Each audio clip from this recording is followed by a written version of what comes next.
प्रिय विद्यार्थियों, मैं doctor Deepak Salvi, assistant professor in drawing and painting, government college Sagwara,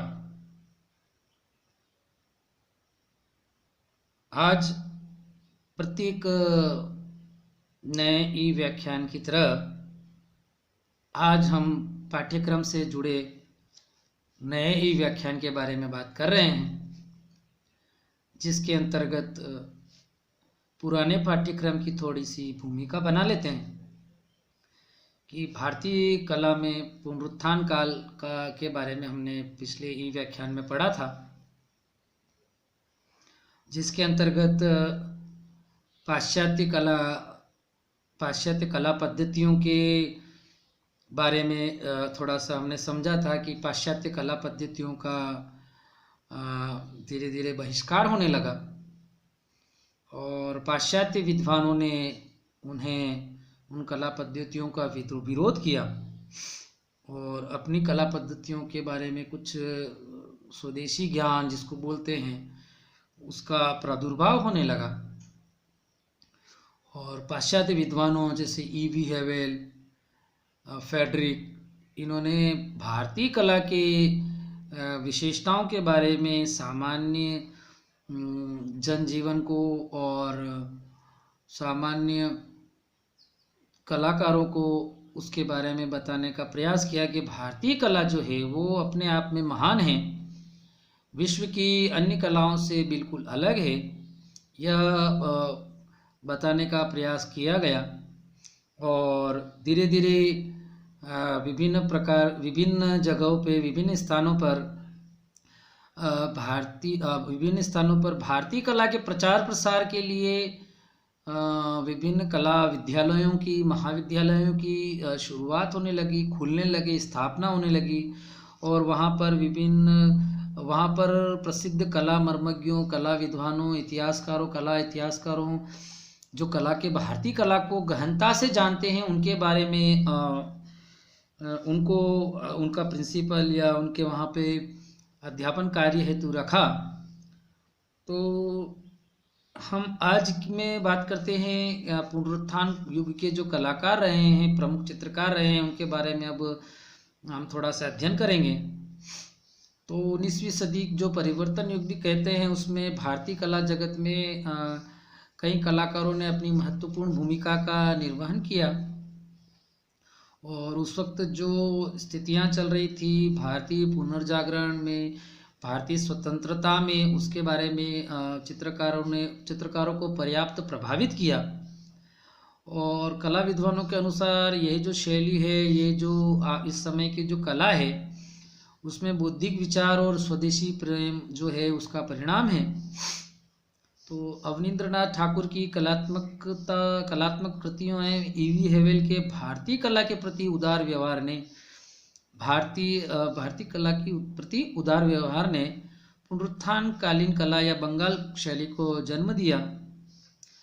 देश के स्वतंत्रता आंदोलन व मातृभूमि प्रेम ने इस नई कला विधा को विकसित होने में भरपूर सहयोग दिया और इस पुनरुत्थान कालीन कला या बंगाल शैली के कलाकारों में अवनींद्रनाथ, गगनेंद्रनाथ, नंदलाल बसु, असित कुमार हलदार, शैलेंद्रनाथ डे, रविंद्रनाथ ठाकुर, क्षितिन्द्रनाथ मजुमदार आदि कलाकारों ने अपना महत्वपूर्ण योगदान दिया, जिनका हम विवेचन पढ़ेंगे।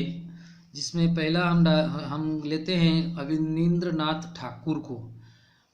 तो अवनींद्रनाथ ठाकुर का जो भारतीय कला में योगदान है वो याद रखने योग्य है और इनका जन्म जो है 7 अगस्त 1871 में पूर्व बंगाल के जोरासांकू प्रांत में हुआ और ई.वी. हेवेल के प्रभाव से अवनी बाबू की कला में महत्वपूर्ण विशेषताओं का समावेश हुआ।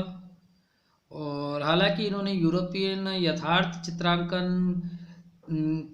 चित्रांकन तेल चित्रण की विधिवत शिक्षा ली थी, किंतु भावाभिव्यक्ति के लिए इन्होंने इसे अस्वीकार कर भारतीय पौराणिक, साहित्यिक एवं ऐतिहासिक विषयों का चित्रण कर अजंता मुगल एवं राजस्थानी कला शैलियों के पारंपरिक रेखांकन, भाव भंगिमाओं, अलंकारिकता एवं स्पष्टता को जापानी वास्तु चित्रण पद्धति में स्वीकार कर इन्होंने चित्रांकन किया। इसके साथ ही इनके परिवार के सदस्यों में साहित्य, काव्य, संगीत, चित्रकला, नाट्य कला जैसी सृजनात्मकता थी, जिसे अवनी बाबू ने सहज ही ग्रहण किया। बचपन में उनका कलात्मक प्रतिभा उनकी जो थी वो आश्चर्यचकित कर देने वाली थी। वे प्रकृति के रूपाकारों एवं व्यक्ति चित्रों को बड़ी कुशलता से बना लेते थे। ऐसा माना जाता है कि जिस समय अवनी बाबू ने चित्रकला के क्षेत्र में प्रवेश किया, उस समय अधिकांश चित्रकार यूरोपीय कला विधा में कार्य कर रहे थे। अवनी बाबू ने इटालियन कलाकार गिलहार्डी से पेस्टल रंगों द्वारा तेल रंगों का प्रभाव दर्शाने एवं ब्रिटिश कलाकार श्री पामर से रेखाचित्र बनाने का विधिवत प्रशिक्षण प्राप्त किया और यूरोपीय शैली के चित्र बनाए, किंतु बाद के चित्रों में मुगल, राजस्थानी आदि चित्र शैलियों को आधार बनाकर चित्र बनाए, जिसका प्रभाव सन 1895 से 1900 के बीच बनाए गए चित्रों में दिखाई देता है। राधा कृष्ण श्रृंखला में बने चित्र यूरोपियन एवं भारतीय चित्र शैलियों के समन्वय को उजागर करते हैं।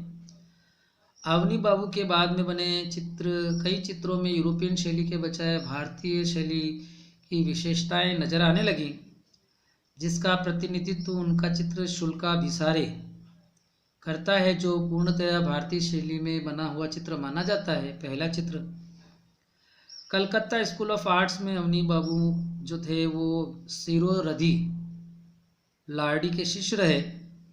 इसके दौरान उनका परिचय बंगाल आर्ट्स स्कूल के प्रधानाचार्य ईवी हेवेल से हुआ।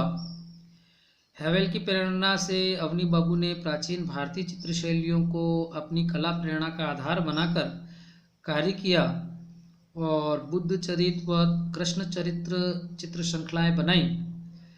इसके अतिरिक्त अवनींद्रनाथ ने भारतीय पौराणिक एवं संस्कृत साहित्य को भी अपने चित्रों के विषय बनाए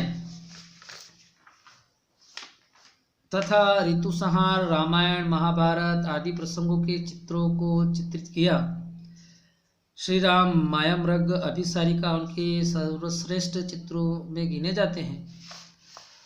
सन 1901 के 1 से 2 के बीच लगभग अवनींद्रनाथ ठाकुर ने जापानी कलाकार योकोहामा ताइकान व हिसंदा से उनकी कार्य से प्रेरणा प्रभावित रहे। जापानी पद्धति को सीखने के पश्चात इन्होंने अनेकों प्रयोगों द्वारा 1905 से 7 के मध्य उमर खय्याम महत्वपूर्ण है उमर खय्याम की चित्र श्रृंखला तैयार की। साथ ही विरही यक्ष व गणेश जननी जैसे ऐसी प्रक्षालन पद्धति में चित्रों का निर्माण किया। इन चित्रों में रंगों का विशेष ढंग से प्रयोग, कहीं कहीं छाया प्रकाश दिखाने का प्रयास एवं नाटकीय प्रभाव भी हमें देखने को मिलता है। इस प्रकार स्वदेशी विदेशी कला सामंजस्य से एक नवीन वास्तु पद्धति का इन्होंने आरंभ किया। अवनींद्रनाथ ने अन्य कलाकारों के साथ साथ अजंता, बाघ, एलोरा आदि की यात्रा कर उनके चित्रों की अनुकृतियां भी बनाई। जैसा कि मैंने पिछले व्याख्यान में भी आपको बताया था कि जो महत्वपूर्ण कलाकार हैं, जो आधुनिक कलाकार हैं, उन्होंने मुगल चित्र शैली, राजस्थानी चित्र शैली, अजंता, एलोरा, पहाड़ी, इनके अपनी जो प्राचीन भारतीय शैलियां हैं, चित्र शैलियां हैं, उनकी अनुकृतियां बनाकर अपने हाथों को सिद्धहस्त किया। उनकी रंगांकन पद्धति और अंकन पद्धति को अपने जीवन में आत्मसात किया कि क्यों भारतीय कला की जो रेखा है उस रेखा में कुछ नया है, कुछ जादू है, उस प्रकार को इन्होंने चित्रित किया। तो ये मैसेज अपने विद्यार्थियों को जाता है, तो इसको आप थोड़ा सा देखें। सन 1901 से 5 के दौरान बने चित्रों में बिल्डिंग ऑफ ताज व शाहजहां के अंतिम दिन मुगल संयोजन रंगों व अलंकरण को प्रस्तुत करते हैं। सन 1905 में बंगाल विभाजन के विरुद्ध हुए आंदोलन से प्रेरित होकर भारत माता शीर्षक एक अद्भुत चित्र को चित्रित किया। अवनी बाबू भारतीयता के साथ साथ लोक कला से भी प्रभावित रहे, जिसमें इन्होंने प्रभावपूर्ण रेखांकन एवं पारंपरिक शुद्ध विशुद्ध रंगों को अधिक महत्वता प्रदान की। उस समय देश भर में चल रहे राष्ट्रीय आंदोलनों से प्रभावित होकर अवनी बाबू ने कला आंदोलन का सूत्रपात किया और नए विचारों के प्रतिभाशाली कलाकारों को एकत्र कर Indian society of oriental art की स्थापना की। और इस सोसाइटी ने देश विदेश के अनेक कलाकारों को आमंत्रित कर नए कला विचारों को आदान प्रदान किया। बहुत से लोगों ने इन चीज़ों का विरोध किया, किंतु कला विचारकों ने कला का प्रचार प्रसार का जो कार्य था वो दृढ़तापूर्ण किया और भारतीय कला की विशेषताओं को विश्व के कला पटल पर प्रदर्शित किया, दिखाया कि भारतीय कला में निम्नलिखित प्रमुख विशेषताएं रही हैं। इनको अंकन के माध्यम से, चित्रण के माध्यम से बताने का प्रयास किया। सन 1920 से 26 के दौरान इनकी कला में कई परिवर्तन आए।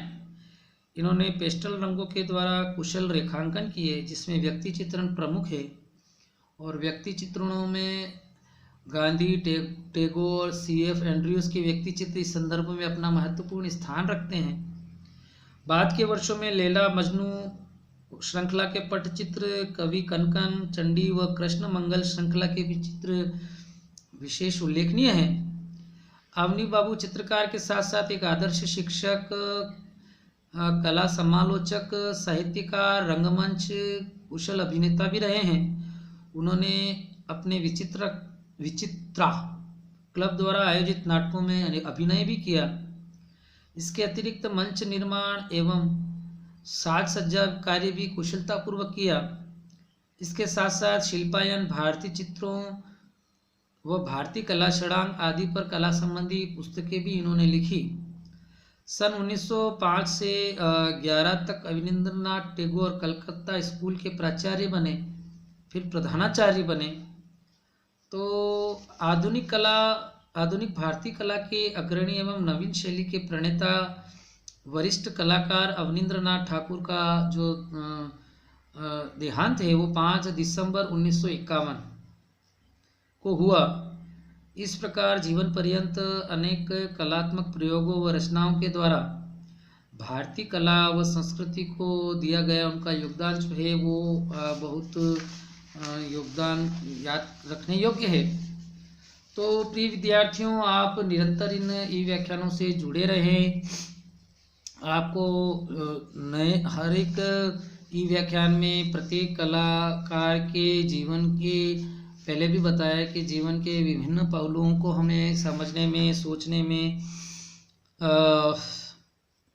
आपको सहायता मिलेगी। और मैं कोशिश कर रहा हूँ कि आपको अधिक से अधिक अच्छे चित्रों के माध्यम से आपके इन चीज़ों को समझाया जाए, जिसके अंतर्गत आप इनको आत्मसात कर सके और आपको चित्रों के माध्यम से इनके जीवन में इनका कैसे ब्रश चलाते थे, किन किन रंगों के प्रयोग को ज़्यादा करते थे, किन किन रंगों का प्रयोग इनकी कलाकृतियों में देखने को मिलता है, क्या इन्होंने चित्रतल का विभाजन किया, कैसे किया, क्या इनकी विषय वस्तु रही, इन सारी चीज़ों को आप अच्छी तरीके से इन व्याख्यानों में जुड़े रहेंगे तो आपको समझ में आएगा।